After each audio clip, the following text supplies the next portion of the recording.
This is 1865. Welcome to the Book of Death. So that's it for another 4 years. For non-football reasons, I'd already had a particularly hard and mostly heavy day yesterday, and I was feeling pretty flat today. Once again, England promised so much, then retreated into their shells. However, this time I'm not looking at the players, I'm looking at the manager and his tactical choices. Today, given the general mood, we're doing things a bit differently. I've spoken to Adam, I've spoken to Rich, Rob and Steve in turn to get their views on last night, to find out what went wrong and where we can go from here. So, how are you feeling today? Not great, to be honest. Not great. You know what? I mean, yeah, I'm disappointed, but it just, I kind of predict it. What happened is what I predicted would happen, which is that I don't necessarily mean leading up to the match, but during the match, in the first 5 minutes, when there was that moment where, firstly, Anderson went through Messi, and then Anderson had his back of his head clocked by Enzo Fernandez. I could see it being the case that England would fight, and then they'd run out of juice. I'm getting over that initial disappointment. I didn't speak, I don't think, from full-time whistle. In fact, no, from the second goal, I don't think I spoke until school drop-off this morning. But getting over it slowly. About ready for the Premier League to start again now, to be honest. We'll turn over a leaf quite quickly on that one. So I've been disappointed enough times to know that how these scripts tend to go. So let's roll on the Forest season instead. Where did it all go wrong? Probably about 2 or 3 minutes after we scored, to be honest. That's probably what just about when it all went wrong. About 70 minutes, I think we can look at our subs. I think you can look at the substitutions from the first one onwards. I think this probably has been made much in the press. I think after the goal that England scored, there just didn't seem to be any real plan for how they were going to hold Argentina at bay for that period of time. I mean, the obvious place is going to be talking about the substitutions, but it's more than that. I think the statistics I've seen doing the rounds, was it 12% possession after the goal? There's no way they were going to be able to defend for that period of time. I think the decision to take a midfielder off just gave Messi a bit more space in the centre of the park there. And unfortunately, unlike the Battle of the Azteca, I think Argentina were a better team than Mexico and were able to exploit that deep defence, unfortunately. So that's where I think it went wrong. I think also it went right for Argentina in terms of after that goal, they stepped up to another level that we didn't see in the first half. When we decided to take our foot off the gas, chuck 6 men behind the ball and try and defend the lead against one of the best attacking teams in world football. So I say, firstly, Argentina, they are masters at that kind of physical, niggly, battly nonsense, and they knew exactly what they were doing. And it's always going to be the case that England would run out of steam. They wouldn't be able to do that for 90 minutes plus however much stoppage time. And even before the substitutions, some things don't change, and the instinct to kind of drop deep and to kind of try and defend from that low block was starting to come in. But then to have that cemented by that first round of substitutions is so I'm not angry, I'm disappointed, let's put it that way. There was a conversation in the Norway game, second half, wasn't there, about the tactical tweaks that were made and how we lost the game a little bit and then we got it back. And does Tuchel know what he's doing? Probably. And actually, I could argue he did what any British manager could have done, which was retreat for the hills. I said after 70 minutes, I think it was probably after we'd made the first sub, but you could just see we were getting further back and losing territory like nothing else. And it was just like, this game is lost if we don't do something, because Argentina are better than Mexico, who we kind of faced that onslaught very, very well with merit, but they lacked a certain amount of quality. Norway didn't really ever test us in extra time when it was kind of they had their moment second half. I just think Argentina were growing and growing, and we thought they are going to fight till the last minute, and England just kind of went out with a whimper, which I think was the saddest part of it all. What could we have done differently? I think. I mean, I'm sat here because I'm not a professional football manager, and I think he obviously responded to what he saw happening at the time. I think the difficulty was that once he got into that position where he got so many defenders on the pitch, and particularly once we went 2-1 down, there was nothing left to really attack with. I think I said out loud to anyone that would listen, I'm very much a football fan, like a lot of us are. We kind of chunter to anyone in earshot, don't we, and hope we're not annoying people. I said we need an outlet. We needed an outball, and I know it sounds simple, but then we're not managers that have been through tactical training. There are certain elements of football which are quite kind of simple to grasp. You almost teach it at kid level, which is kind of if you're going to play it up. Why is there not someone on the halfway line? As soon as Argentina, the last 20 minutes, Argentina were basically camped in our final third. I would personally have gone for the second goal, or at the very least, leave players on to try and control the game a little bit, try and take the sting out of it, waste of it. I mean, firstly, it's very much worth pointing out that Scaloni really played his substitutions very, very well, and certainly Gonzalez was the real game changer for them.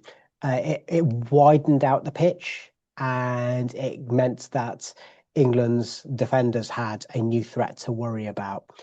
Waste a bit of time, do what Argentina were doing, the little fouls, the backing into players, the gamesmanship, just a little bit of that, just play it a little bit smarter rather than just all-out defence. And I just thought, put someone with pace, and say, stand the halfway line. You might say, oh, that's one less body and that the percentages, but that's not the point. The point is that Argentina will have to take a body or two out as well. Because having said, yes, I agree. I can see why bringing on an extra defender might have worked to do that. But actually what happened, just to skip to the end and the 2 goals that we conceded, the trouble is what that did is it prompted England to actually say, right, we're going to play with a line of 5 and then a line of 4.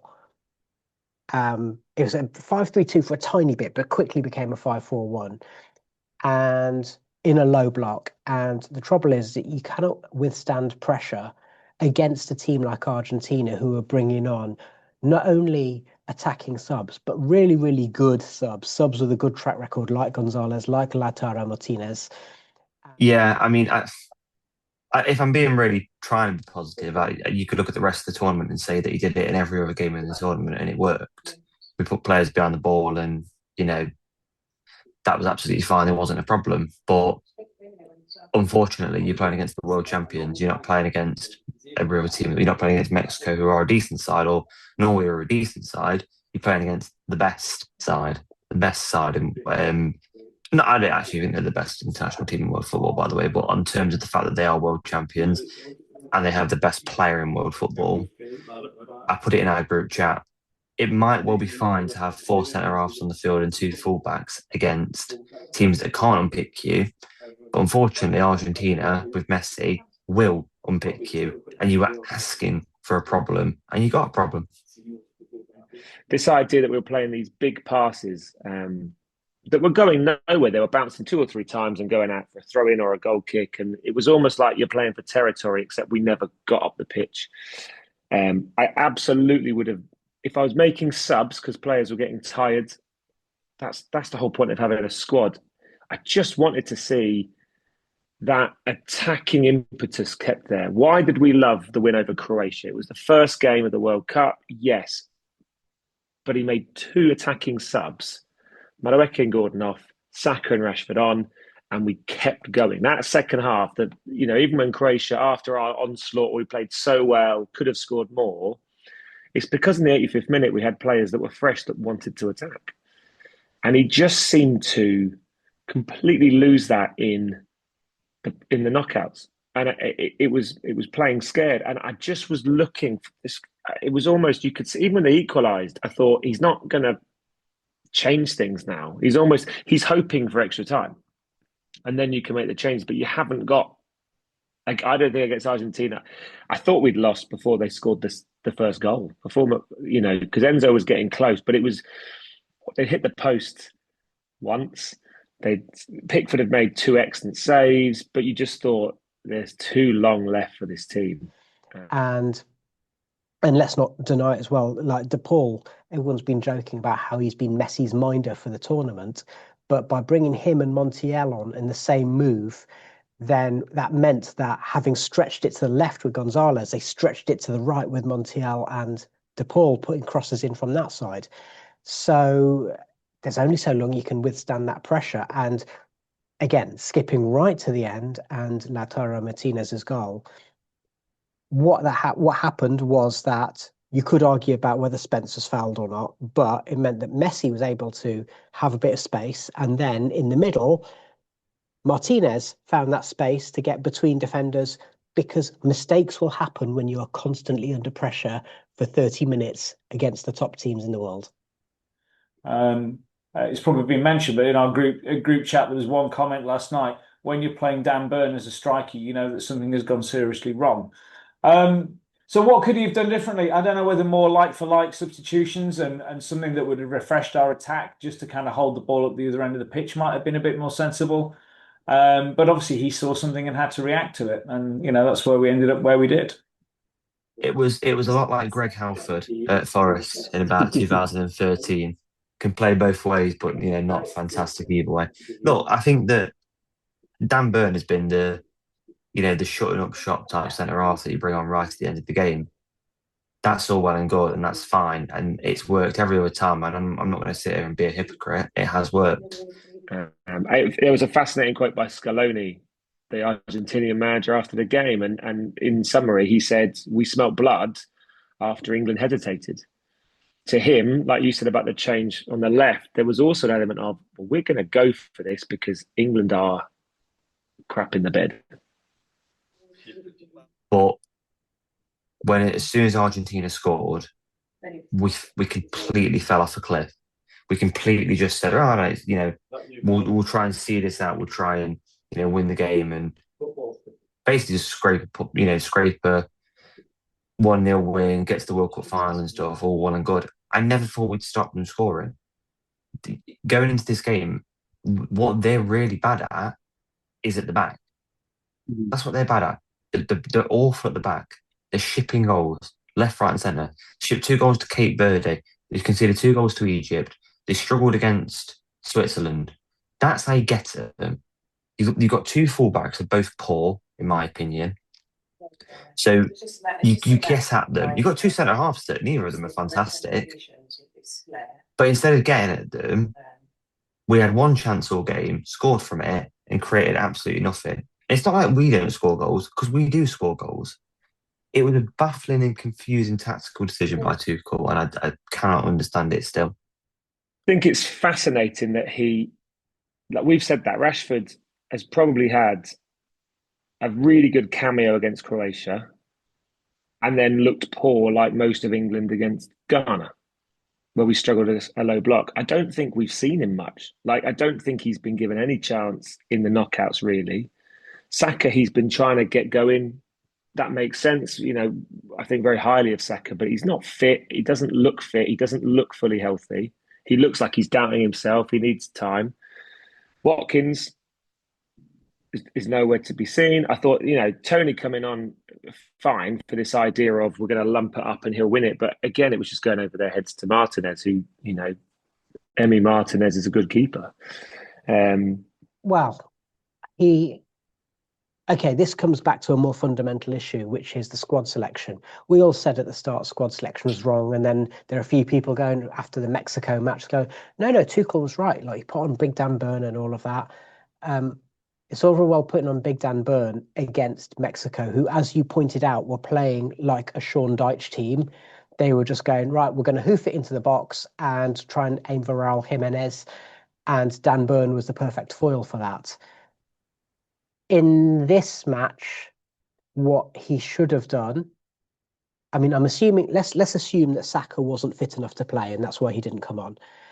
But when he made his changes, what he did is he it's all very well making defensive subs, but if we compare it to Forest under Nuno, when we went into the really low block and brought on Morato as an extra defender, we'd still have a Langer up front to kind of stretch the defence, to play on the counter-attack, to get the ball down the other end of the pitch. And England had no one who could do that.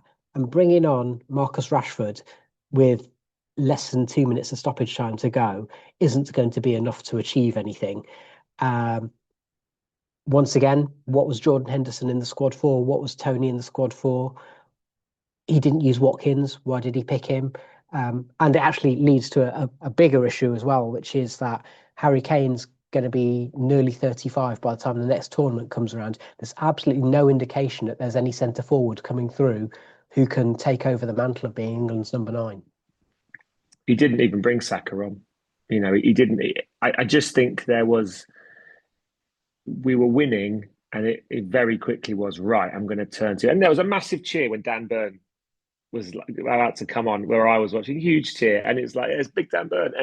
But I remember thinking, this isn't the game for Big Dan Burn. Like, they were starting to cross it in, but there's almost an element of it's Messi crossing it in. So it's not just them lumping it in. He's like a surgeon. He'll put it onto their head every time. It just needed the grit and the fight that we'd shown for 70 minutes just to carry on. And I think it needed us to have a bit of resolve and play a bit further up, because you could see whether their energy was running out or not. They were purely playing on heart, the Argentinians. They were flying into everything. And we just needed to play a third. But then I suppose you could go back to the first half. Like, how many touches did Kane and Bellingham have? And it's not, I'm not suggesting they were poor. They just didn't do anything because the ball was being played where they weren't. And I think that's part of the problem when you've got your best players and you want to get them on the ball. Well, Bellingham's doing it on the left wing, running down blind alleys. Kane's doing it from the centre circle. I think England did really well for 70 minutes to not ever be on top in the game and yet not let Argentina be on top. I think that's the way I describe it. And then for the last 25 minutes, Argentina were on top and deserved to win. No, not at all. It just seemed that everything was sort of camped back on the edge of the 18-yard box. Desperate challenges. Having said that, I thought the slide tackle that Jed Spence made in the box was just an unbelievable tackle. When we were still 1-0 up. But no, I didn't see any real signs of us going forward after that point. There was obviously Bellingham was kind of streaking down the wing, but nobody else was there to support him. Everything just seemed to be very much camped much further back in our own half. I've not watched anything post-game. I've not listened, purely out of frustration. I need to let it sit. I might watch it tonight. I might listen to it. I might listen to the 5 Live kind of roundup tomorrow. Well, what you say and what you do are two different things, is what I'd say. While I dislike Wayne Rooney as a pundit, mainly because he's really inarticulate, everything he said last night was absolutely bang on in terms of, if you're putting on extra defensive players and then saying, well, I still want us to go and get the second goal, then what message is that sending? And you only have limited scope in terms of standing at the sidelines and shouting things to happen. That can make a difference, but actions speak louder than words. But Tuchel's comments included things like, we were brave. I thought we were the opposite of brave.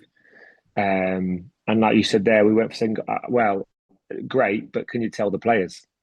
Because the players assumed we were kind of shutting up the fort and waiting for the onslaught and hoping we could just defend till morning. That was the idea. And I think that has to come from him. My notes have kind of said, my small texts to people are, the loss, I think, goes down to the manager and his tactics.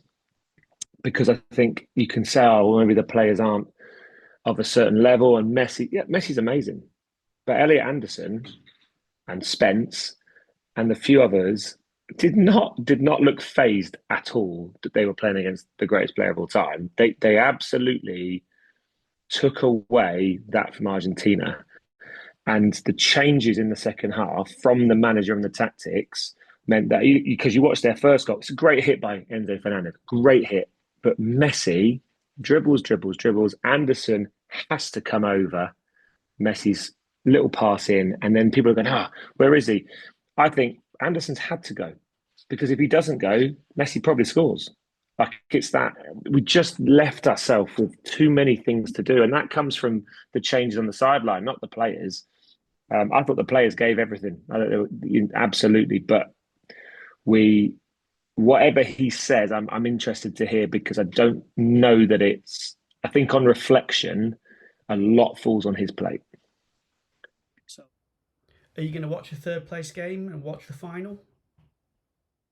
Great questions. Third place game, 0%. I'll be honest with you, I've got better things to do. So I will be at Splendor this weekend without having the conflict of should I be watching the Flaming Lips or should I be watching the final? So that'll probably help matters. No, neither to both. No to both of those questions. I don't know, and probably. Yeah, I mean, the World Cup final, it's a showpiece. If nothing else, thinking back to our podcast at the start of the tournament, we're talking about France and Argentina, and it's almost like we forgot about Spain. And Spain are really good. And essentially what we've got is a World Cup final between two teams who just don't lose. So in that sense, with very radically different approaches. Spain is kind of this very pure football. Argentina, this kind of really physical, niggly, battling style of play. So it might be intriguing. The third place game is the biggest waste of time in football as a sport. In every single competition and all around the world, the third place World Cup game is pointless. No one wants to play in it. No one wants to watch it. Players don't care whatsoever about winning it. It's pointless game of football. And the final to me without England in is immaterial. So no, I'm not watching either. I remember in 2018, obviously heartbreaking. I was so proud of that team because that team getting semi-final, heartbreaking. Croatia, we could have won. That felt a lot closer. I don't even remember. We played Belgium. We must have done because they lost to France in the other semi. I couldn't tell you what happened. I'm assuming we lost because it would have. If we'd won, it would have been somewhere.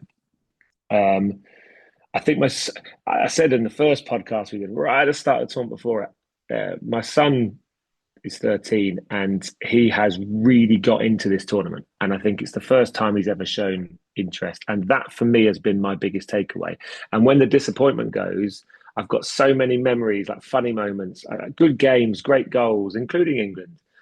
But I think he has been the biggest plus, and he's kind of said, can we watch it? And I said, well, it's 10 o'clock, and he thought, no, it's not worth staying up, but we'll watch the highlights Sunday morning. And I thought, well, that's a good compromise. I'll watch the highlights without a care. I wouldn't have watched the final either, but again, my son's really kind of, we have to finish the tournament. And again, at his age, I'd have been exactly the same. We've watched a lot of football. I kind of don't feel like I can miss games now, and it doesn't if I'm disappointed. So I think we'll watch probably part of it. I've got a Spain shirt that even if I didn't, I would kind of create one. Very much in the come on Spain, do it for us kind of thing. We will watch, but I think it's more for the community, it's for the family element than I'm really interested in the football. Thomas Tuchel, stay or go? I was very annoyed by the no regrets part of his interview. He should stay. He needs to learn. I think stay. I think based on what we saw in terms of overall across the tournament, I think it has been good. Stay at the very least until the Euros. I think that the decision for him to stay or go really depends upon actually once you've got that third place match out of the way, once you've got on the plane home, to give him a chance to really reflect and have a think about actually, did I do everything I could? Could I have done anything differently? If his answer is no, I would do everything all over again, then there's no point keeping him on. He's paid. Thomas Tuchel said in his first press conference that he promised that England were not going to play scared. He promised that England were. I mean, he's already kind of come back and gone. I never said certain things when he was questioned by journalists. When things he did say, but his initial press conference 18 months ago was, "We are going to kind of get a team together that is good enough, that is strong enough, that is brave enough to win a trophy." And you'd say semi-final of a World Cup. I mean, we've got to be. I think we'll look back and we will be happy. But there's an element of my disappointment is that we played scared.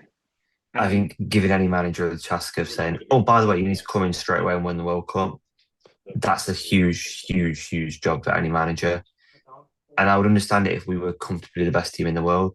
I don't think we are comfortably the best team in the world. I think we're probably the third best team in international football, maybe the fourth. So, yeah, I think coming in and saying he had to win the World Cup or he gets sacked was probably a bit harsh.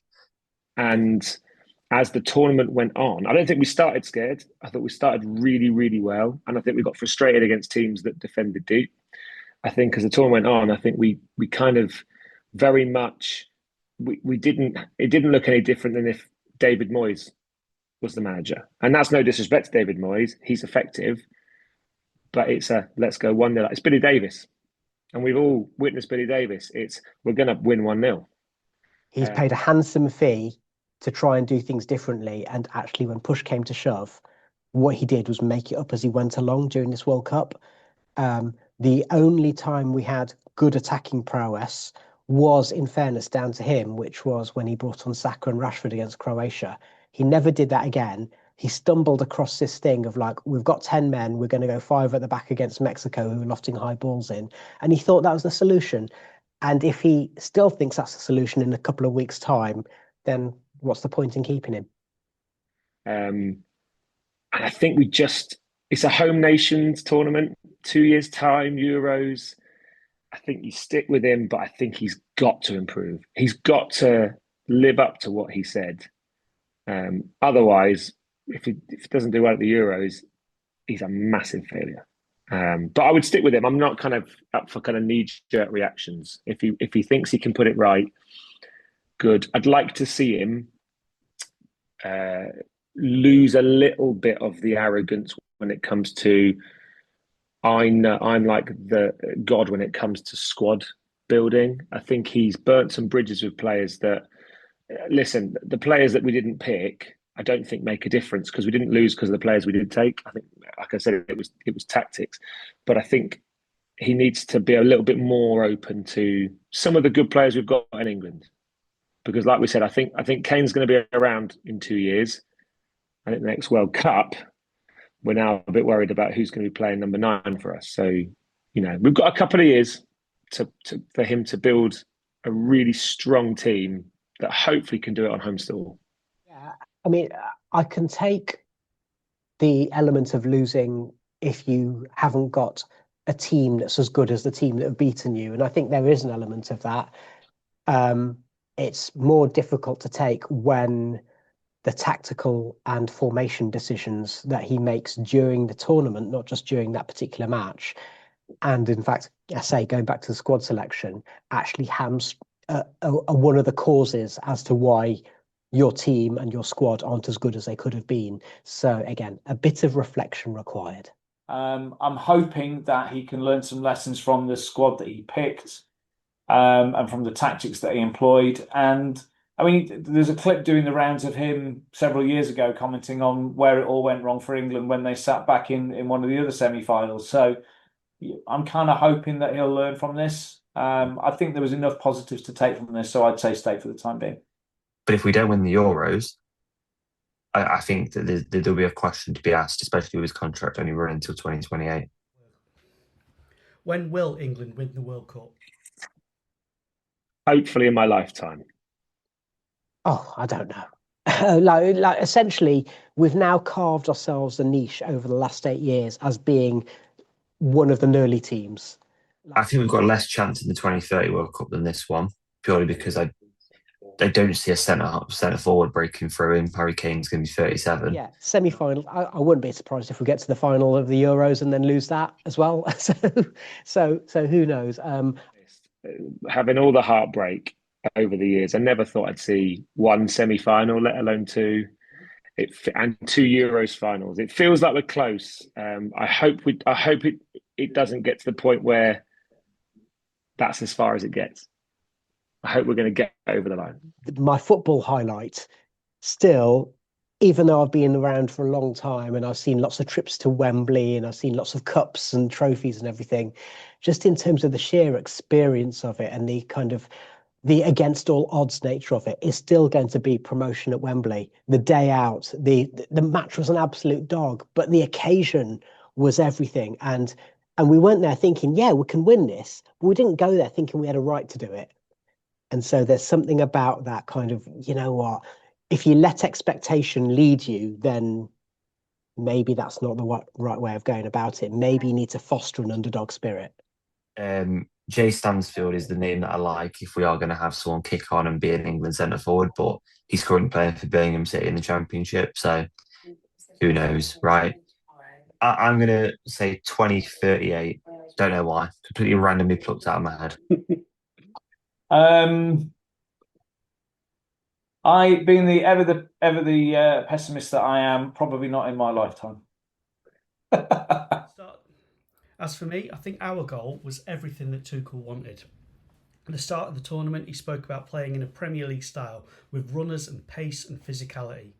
Kane drops deep, the two wingers run beyond him and they combine to score the goal, and that's why he left Foden and Palmer behind. That was Tuchel's grand plan right there in that 20 seconds. But then Scaloni responds, we've been blocking the middle to deny Messi space, so he makes this sub, attacks down their left, and that's why Tuchel had to change things himself. But I'm not a tactical genius, I think he did it wrong. We needed an outlet. Was Saka unable to play for half an hour? What about stationing Rashford on the halfway line to prevent the opposition from camping fully in our final third? So once more, England can't quite take that final step. I don't think I've ever watched a third place playoff, and the way I'm feeling right now, I'm not that interested in the final either. For a start, Spain are just really dull to watch. And as for Tuchel, this is on him. I'd like him to stay for the Euros, because this is his first ever international tournament, and I'm sure he'll have learnt some really hard lessons from it. He strikes me as the kind of person who will learn from his mistakes and make sure they're never ever repeated. However, I also think the World Cup is just out of England's reach, at least until 2066, when we host a World Cup in Hastings and Stamford Bridge. Not that one. 100 years of hurt, 1,000 years since the Angles and the Saxons ruled this land. I'll tell you, that is written in the stars. So thank you for joining us as we journey through the group of death. We'll be back in a few weeks as the Premier League kicks off again. Come on, you Reds.